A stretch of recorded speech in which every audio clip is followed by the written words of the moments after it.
gonna show you what an ibex is. If you're not familiar with what an ibex is, they're just used to climbing at the highest level, and that's pretty much CO. You know what I mean?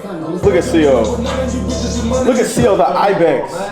Come on, bro. That's the ultimate GOAT, bro. The highest level. What are they known for? They're known for climbing at the highest level. Like they don't stop. So many goats in here. It's like I'm petty food. We a bunch of goats getting chicken.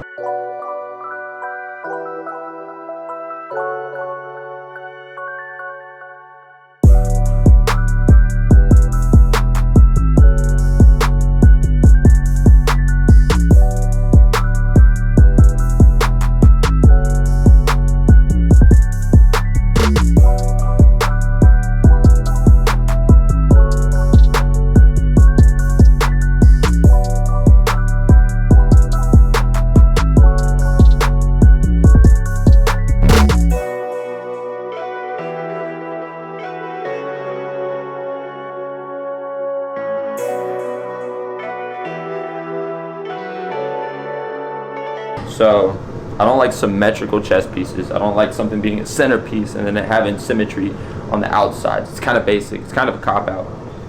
The dope shit that you could do as far as composition with a chest piece, come on, bro. Like, get creative, you know what I mean? Like, if you get a little creative, you could do something different, like crazy. Like, go outside the perimeters of the chest, you know what I mean? You don't have to stick to the pec and stay under the collarbone and stick to, bro, like eventually they're gonna want that shit to go into their sleeve anyways, into their back piece, and you're just kind of setting yourself up for failure if you're just like confining yourself to those perimeters. So honestly, just get loose with it. It takes a lot of practice and confidence to do it, but like getting looser with the composition of it. For clients, I suggest don't get like a just for now tattoo on your chest, like, oh, I'm gonna just get my bro's name right here just for now. Eventually I'll get a chest piece, but just for now I'll get a name right here. You're gonna completely ruin all your chances of getting anything dope. So yeah, as far as chest pieces go, you know, get it designed all the way up and then shoot for the stars with it. It's the only way to go.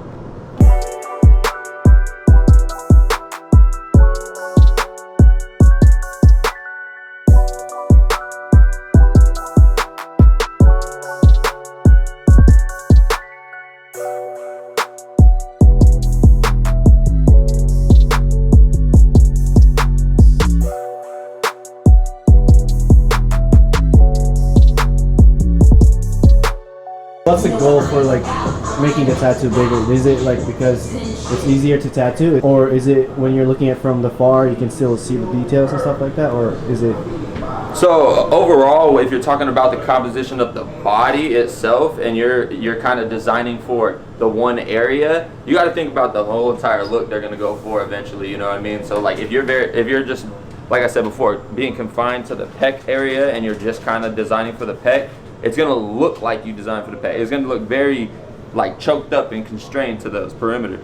But when you're making it bigger, you're kind of stepping back to see their whole image as a person, as a human being, and looking at what you're about to change about their aesthetic.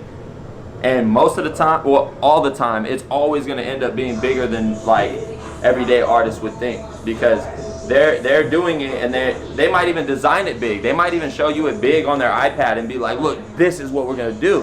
And then when they go to stencil it up, maybe they don't know how to tape two pieces of paper together, maybe they don't know how to make a huge stencil. They just make it as big as they can and then they slap it on there.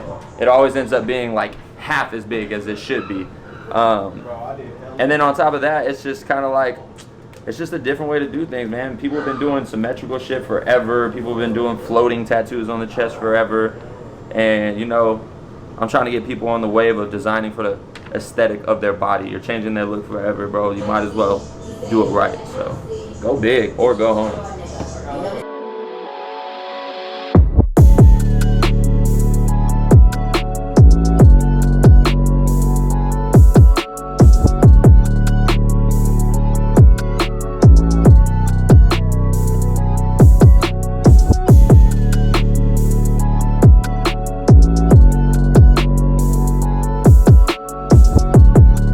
You got a girl, bro? You got a girlfriend? You mean? Yeah. Oh, damn. I was about to say, hey, shout out my boy. You know, you're single. No, I'm just playing. He got a girl.